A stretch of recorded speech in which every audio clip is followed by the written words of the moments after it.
Hi friends, कैसे हैं आप सब। दोस्तों, आज हम लोग ज्योग्राफी का एक बहुत ही इंपॉर्टेंट सीरीज स्टार्ट करने जा रहे हैं। ज्योग्राफी के पहले से भी बहुत सारे चैप्टर्स बने हुए हैं जो एग्जाम ओरिएंटेड बहुत ही ज़्यादा जरूरी हैं। बहुत ही छोटे छोटे चैप्टर्स में बनाता हूं ताकि जो एग्जाम ओरिएंटेड हो, एग्जाम में जैसे क्वेश्चन पूछे जाते हैं वैसे ही हो। आज जो ये हमारा चैप्टर है वो है भारत की नदियाँ, reverse of India. Reverse of India से किस तरीके के सवाल पूछे गए हैं हमारे एंट्रेंस में या फिर जो भी जनरल कॉम्पिटिशन आप देते हैं उसमें भी ये काम आएगा। तो अगर इसकी बात मैं करूं तो जनरली कुछ कुछ फील्ड से सवाल पूछे गए हैं, जैसे कि ये नदी कहाँ से निकलती है, गंगा, ब्रह्मपुत्र, सिंधु, कावेरी, ये नदियाँ कहाँ से निकलती हैं। दूसरी जो है ये पूछी जाती है ये कहाँ गिरती हैं, ठीक है। तीसरा टाइप ये होता है कि ये रिफ्ट वैली बनाती है कि नहीं, जिसे हिंदी में भ्रंश घाटी कहते हैं, इंग्लिश में रिफ्ट वैली बनाती है कि नहीं। कौन कौन सी नदियाँ रिफ्ट वैली बनाती है, कौन सी नहीं बनाती हैं।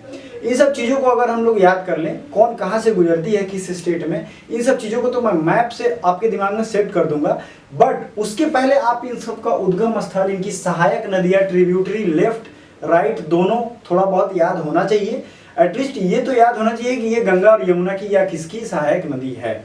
तो चलिए स्टार्ट करते हैं। ये सारे सेक्शंस को हम लोग कवर करेंगे।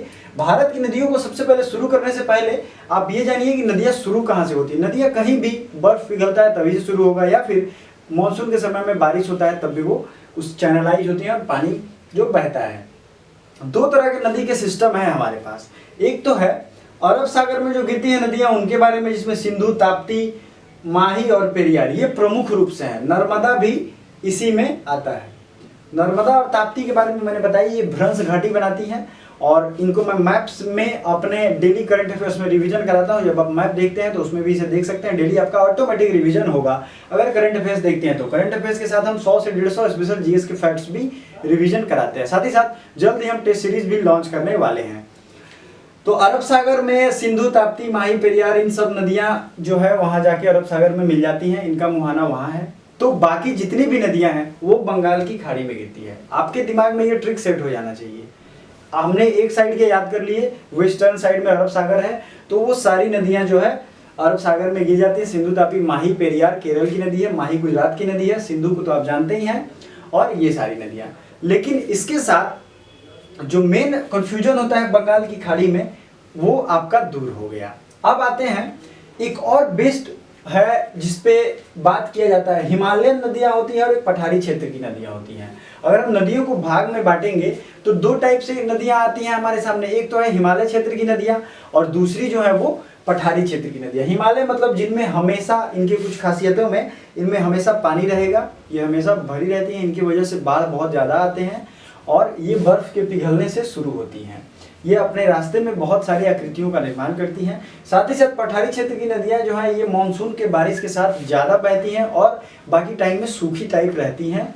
लेकिन ये इफेमेरल मतलब हमेशा बहने वाली नदियाँ नहीं होती हैं, ये इनके फीचर्स हैं। तो हमेशा जो बहने वाली नदियाँ होंगी वो हिमालयन नदी होगी जो हिमालय से निकल के आएगा। अब हम लोग नदी पे आते हैं। सबसे पहला नदी जो हमारे सामने है वो है गंगा। गंगा जो है गौमुख से निकलती है जो कि 3900 मीटर के हाइट पे अवेलेबल है, लगभग 4000 मीटर आप समझ सकते हैं। 4 किलोमीटर की ऊंचाई से गौमुख आपको याद होना चाहिए। उत्तरकाशी डिस्ट्रिक्ट से, उत्तराखंड से निकलती है। गौमुख जगह है, कौन सा डिस्ट्रिक्ट है तो उत्तरकाशी डिस्ट्रिक्ट और उत्तराखंड, यहाँ से जो है निकलती है। तो गंगा की जो धारा यहाँ से निकलती है उसे गंगा वहाँ नहीं कहते हैं, वहाँ उसे भागीरथी कहते हैं। ये भी क्वेश्चन पूछा गया, जो ओरिजिनल धारा निकलती है उसे क्या कहते हैं, उसे कहते हैं भागीरथी। भागीरथी यहाँ से निकलती है और वो अलकनंदा से मिलती है, तो वहाँ कहाँ मिलती है, देवप्रयाग में। जब ये दोनों एक दूसरे से मिलते हैं तो इसी धारा को हम गंगा कहते हैं।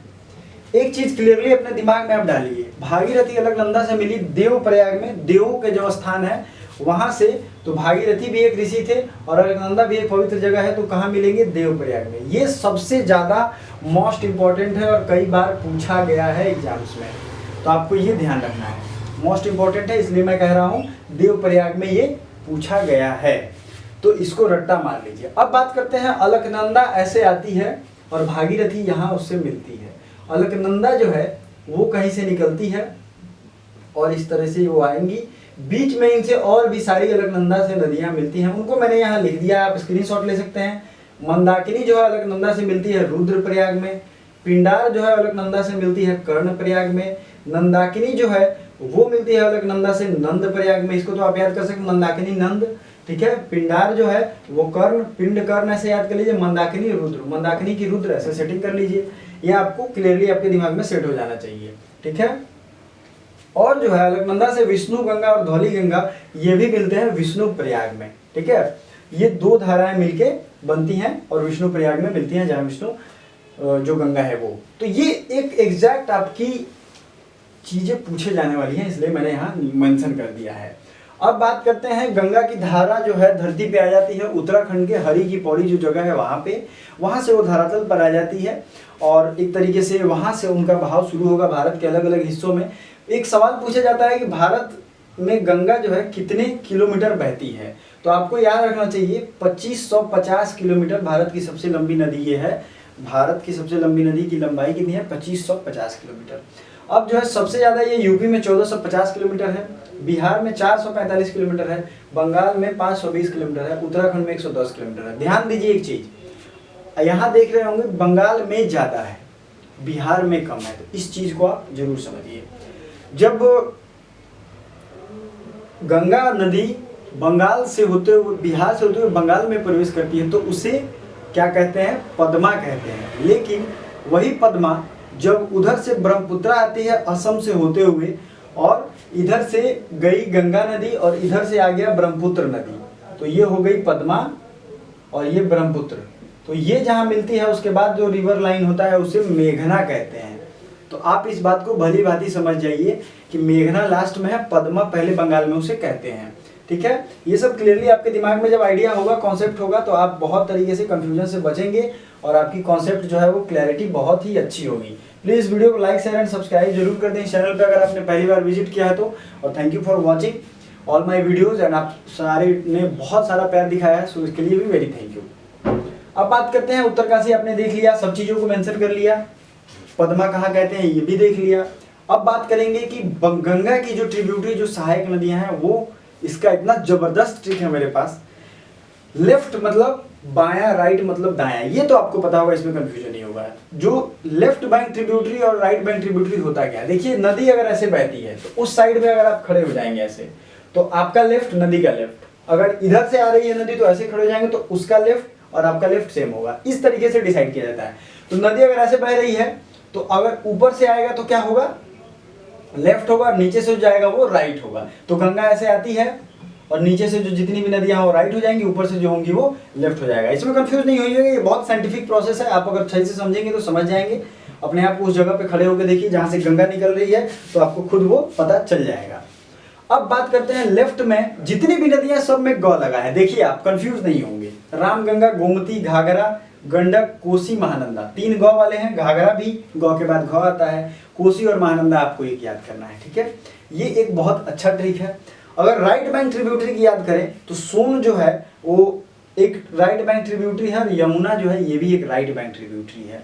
यमुना को तो आपको पता होगा दाहिने हिस्से से मिलता है और सोन जो है ये भी दाहिने हिस्से से मिलता है। तो आपको इन सब में डिफरेंस पता होगा सोन, यमुना। यमुना की अगर बात करें तो ये बांदरपुंछ ग्लेशियर से निकलता है, बांदरपुंछ ग्लेशियर से, और ये जो है निकलने के बाद इसमें भी सहायक नदियां जुड़ती हैं, जो कि कई बार पूछा गया है। तो आप एक याद कर लेंगे, अगर राइट याद कर लेते हैं तो लेफ्ट ऑटोमेटिक याद हो जाएगा। मैंने इसे याद किया था चंबल, सिंध, बेतवा, केन।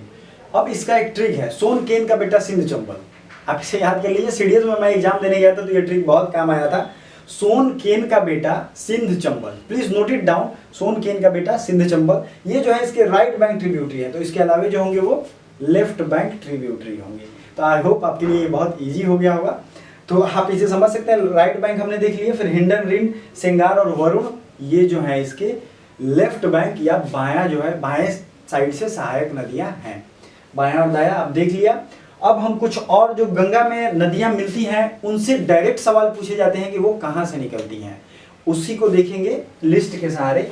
चंबल जो है, चंबल नदी वो मालवा प्लेच्यू, मालवा पठार से निकलती है।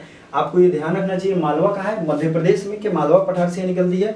गंडक नदी जो है उसे काली गंडक और त्रिशूल गंगा के मिलने से गंडक नदी का निर्माण होता है और ये नेपाल हिमालय से निकलती है। तो कहाँ से निकलती है? गंडक नेपाल हिमालय से। कोसी की बात करें तो कोसी की मुख्य धारा होती है अरुण, वो भी कहाँ से निकलती है? तिब्बत के पठार से होकर निकलती है और नेपाल होते हुए इंडिया में आती है, जिसे बिहार का शोक भी कहते हैं। बंगाल का शोक किसे कहते हैं? दामोदर नदी को। ठीक है, तो रामगंगा नदी की अगर बात करें, जहां हमने देखा था ना, गौ से बोला था लेफ्ट, तो रामगंगा जो है गढ़वाल हिल्स उत्तराखंड से निकलती है। शारदा जो है, जिसे काली नदी भी कहते हैं, ये नेपाल मिलान ग्लेशियर से निकलती है। शारदा जो है, सरयू या शारदा, ये निकलती है नेपाल हिमालय से। नेपाल हिमालय से और कौन निकलता है? गंडक भी निकलता है, चंबल मालवा से निकलता है, रामगंगा गढ़वाल हिल्स उत्तराखंड से। महानंदा एक नदी है जो कि पश्चिम बंगाल की नदी है, दार्जिलिंग हिल से निकलती है और ये भी गंगा की सहायक नदी है। ये सारी नदियां गंगा की सहायक नदियां हैं। इस हिसाब से गंगा के बारे में आपको कोई कंफ्यूजन नहीं होना चाहिए। आपने अगर इस वीडियो को लास्ट तक देखा हो तो प्लीज इसे सब्सक्राइब कर दें और आप कमेंट करके जरूर बताएं आपको ये वीडियो कैसा लगा। साथ ही साथ गंगा के बाद हम लोग सिंधु, ब्रह्मपुत्र और भी जो पठारी क्षेत्रों की नदियां हैं, कावेरी, कृष्णा, गोदावरी, उन सब के बारे में देखेंगे और क्या सवाल पूछे जाते हैं उनको भी देखेंगे। Thank you so much for watching.